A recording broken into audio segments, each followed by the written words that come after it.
পড়াশোনার ব্যাপারে কিছু শিক্ষণীয় কথা। আগেকার যুগে দেখেন মানুষে পড়াশোনার ব্যাপার কিছু কম বুঝতা।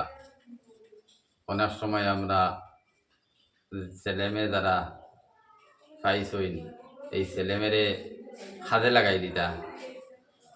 কারণ পড়াশোনার এই ব্যাপারে বুঝটা যে কোনো জিনিস চলিত বেশি যে জিনিসটাকে ওটা লুকোমুখো কথা থাকে।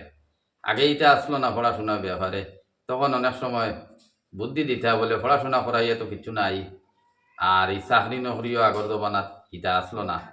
তখন কইটা সাজ করাইতে সাজ তোমার যদি আজকে সাজ করো এটা কিন্তু যদি একটা ছেলে থাকে তাহলে তোমার সাজ দেয় দিতে সাহায্য সহায়তা হইব। ও হিসাবে বেশিরভাগ দেখা যায় গড়ে 90-100% আগেকার দিনও শিক্ষা দিকে কোনো কিছু করাইতে না, সাজে লাগাই দিতা। এমন কোনো বানা দেখুন শিক্ষাই হইল মূল চাবিকাঠি, শিক্ষাই হইল সমাজের পরবর্তী চেতনা, শিক্ষাই হইল পরবর্তী সমাজের একটা মেরুদণ্ড। সমাজকে পরিবর্তন করতে হইলে, এটা পরিবারে পরিবর্তন করতে হইলে শিক্ষার জরুরি।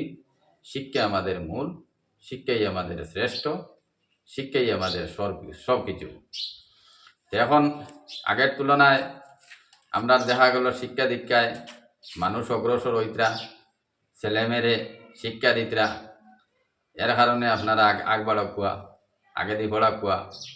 এটা ছেলে যদি থাকে 2টা 3টা 4টা, মেয়ে যদি থাকে ছেলে মেয়ে যার তারা সব শিক্ষায় শিক্ষিত করো কুয়া।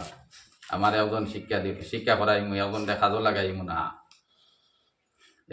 তখন এক বন্ধু লাগাবাড়ির টানে পাইয়া জিজ্ঞার করলা, তোমার ছেলে মেয়ে কিতা করছো, পড়াশোনা করাইছো নি?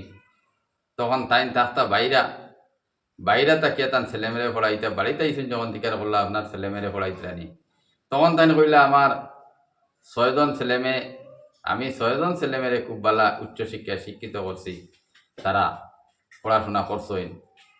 বলে আপনার টাকা কড়ি ধন সম্পদ কেমন আছে?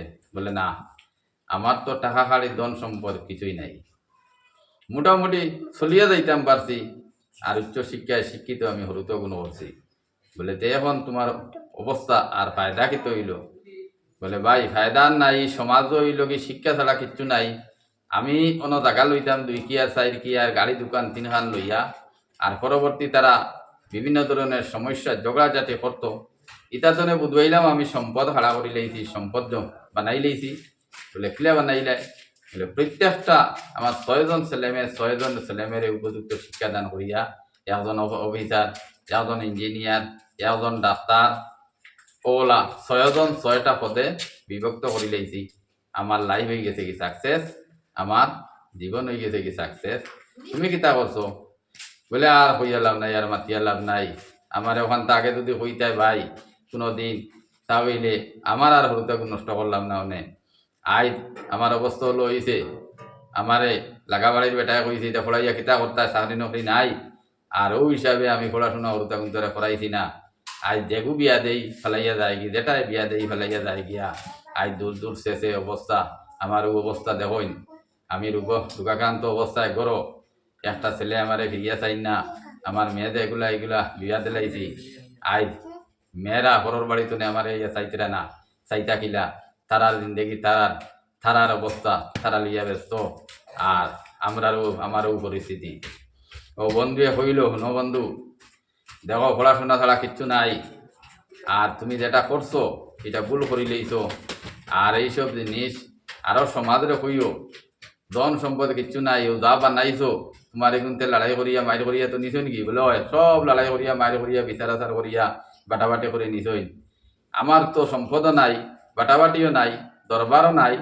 আর শিক্ষিত মানুষ, শিক্ষিত ছেলে মেয়ে তারা এইসব জিনিস করারও কথা নাই। আমার এগুন খুব ভালো চলতরা। আইজ আমারে আতদুলা হিসাবে রাত্রা, আইজ 6 জনের বাড়িছে মেয়ে ডাকে আমারে, মেয়ের জামাইও ডাকে, ছেলে তো আর আমারে ফালারও না খেয়েও আমারে কত আদরে রাখছইন। এর কারণে সমাজও দেখইন শিক্ষা হইল মূল। শিক্ষা যদি থাকে তার অটোমেটিকলি তার হৃদয় স্পন্দন জাগিয়া উঠে, তার ব্রেইনে ফাংশন করে যে আমি শিক্ষা দীক্ষা করছি, আমার বাপরে দেখতাম পারতাম না, আমার বাপরে আমি চাইতাম না, এইসব জিনিস তার ব্রেইনে অটোমেটিকলি বাড়ি মারে। গতিকে আমরা সমাজও শিক্ষা, ছেলেমেয়েরে শিক্ষা দেওয়া দিয়া উপযুক্ত মানুষ বানানি ওখানেও আমাদের প্রত্যেকের কর্তব্য।